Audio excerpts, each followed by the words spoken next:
We're joined this week on the line by a panel, a cast of characters who are well acquainted with one another, certainly. From the Albuquerque Journal, political reporter, hardworking new dad, Dan Boyd, 3 weeks. Congratulations. Absolutely. And your wife. That's right. And we welcome back attorney and former Democratic Party official Laura Sanchez. So good to see you again. Missed you a bunch. From the New Mexico Law Review, editor-in-chief, and our favorite panel regular, Sophie Martin. I'm glad to hear that I'm your favorite. I owed you that. And Dan Foley with his hands up, former Republican House Whip here. He's a favorite too. Okay. All right, Dan, let's start with you. We knew the governor would sign both the budget and capital outlay, certainly. The interesting parts come from what she vetoed. However, what surprised you in her veto flurry there? Well, I know one thing we were looking closely at was the pay raise for state workers, if she would sign that or line item veto that. She did let that go through, which I thought was interesting. Mm-hmm. What made it interesting to you? Well, I mean, she had originally opposed that, but I think she said, afterwards that having got the tax package that she wanted and getting some other things in the budget, she was willing to live with that. And really, 1% isn't a huge pay raise, but I think it is somewhat symbolic after 5 years. Interesting. Sophie, interesting the symbolism Dan mentioned. I've heard this too, and also the complaints that's going to get eaten up with the New Deal for retirement and stuff. However, there were things in this veto swirl that were really fascinating from a lot of perspectives. I want to start with your one that jumped out at you and get a taste from everybody around the table, then we'll get into some details. I think probably we're all focusing on different things. One bill that I was watching that probably is not on the top of everyone's radars was the bill for to allow a new form of business to be formed in New Mexico. It would allow businesses to form with a sort of a social focus. Right now, businesses can form in a way that will in a way that will allow them to take into account the interests of their shareholders. And this new form, which is in place in a number of states across the country, would allow businesses to also take into account their effect on the environment, social issues, et cetera. It's a really interesting tool for businesses and for nonprofits. I think it's a very business-friendly and nonprofit-friendly choice. And the governor gave it a pocket veto, just let it slide away. I don't understand why she let that one go. Sure. Laura, I got a question for you. I want to go. And then, Dan, I want you to follow up on this one, too. The governor repeatedly struck parts of the budget that required executive agencies like the Public Education Department to report back to legislative agencies like our Legislative Finance Committee, which is what they do, which drafts the budget and handles supplemental requests for more money throughout the year. So it begs a question. What do you think is behind that? Well, I think that when it comes to specifically the Taxation Revenue Department, there are definite concerns about taxpayer confidentiality that's at stake. And I think that's one of the things that drives a lot of the recommendations that the governor's office gets from the agency itself. I know at Tax and Rev they have a lot of concern about disclosing taxpayer information. And even though you try, and I think there's a requirement in some of these bills to ensure that taxpayer information is not communicated just the aggregate amount, with some of these tax credits, it's really easy to deduce who the particular taxpayer is who's receiving this based on either the size of the particular tax credit or the location of the project or whatever the particulars are.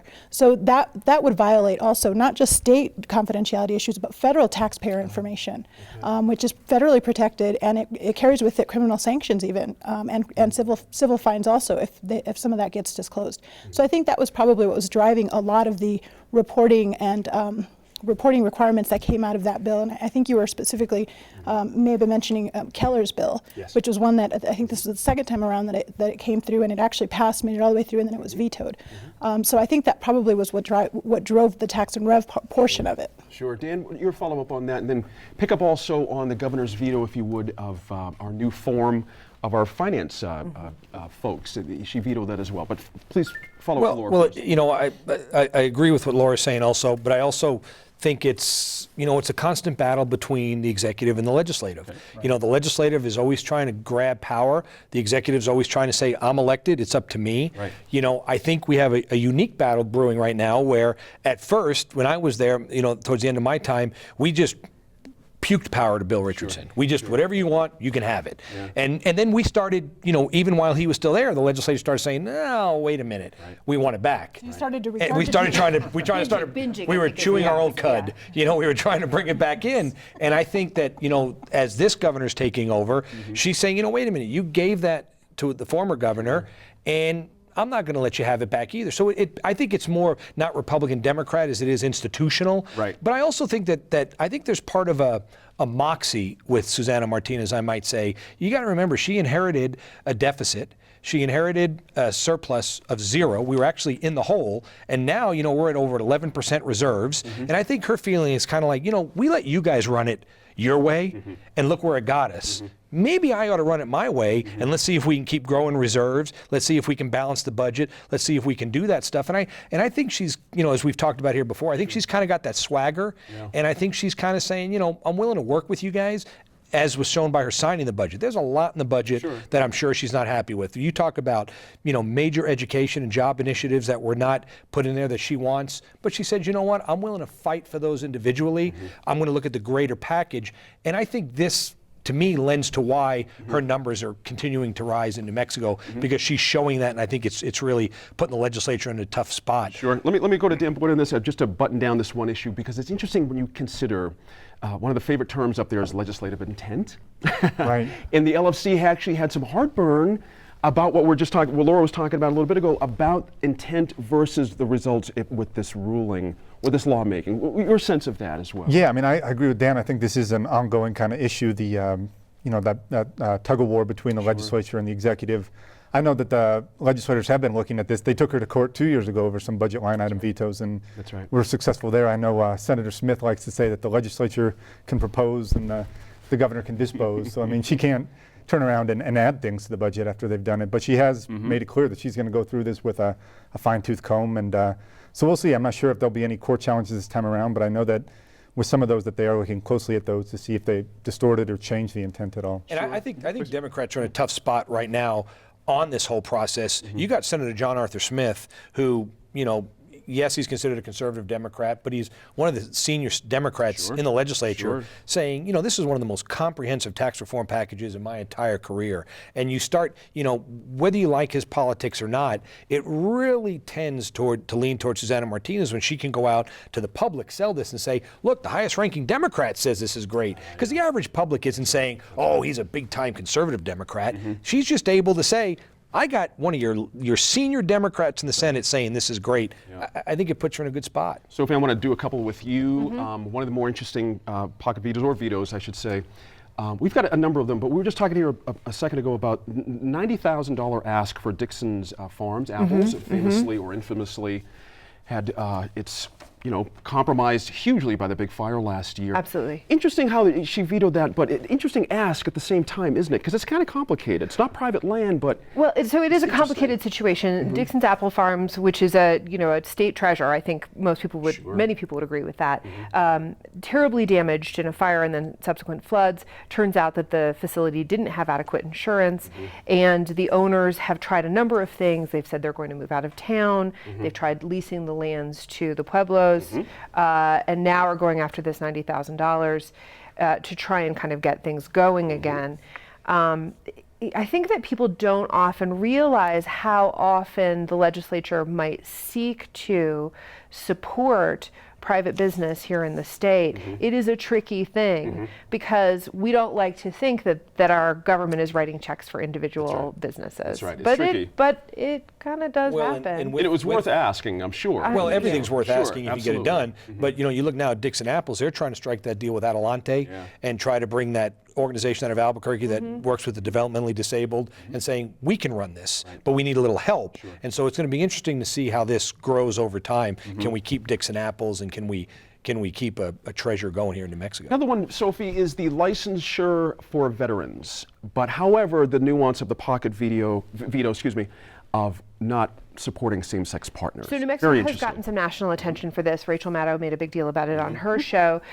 Basically, there was an attempt by the legislature, 2 different bills, as I understand it, to extend an advantage to veterans who move into New Mexico, to make it easier for their partners or their spouses to get their professional licensures kind of expedited so that they could start working in New Mexico more quickly.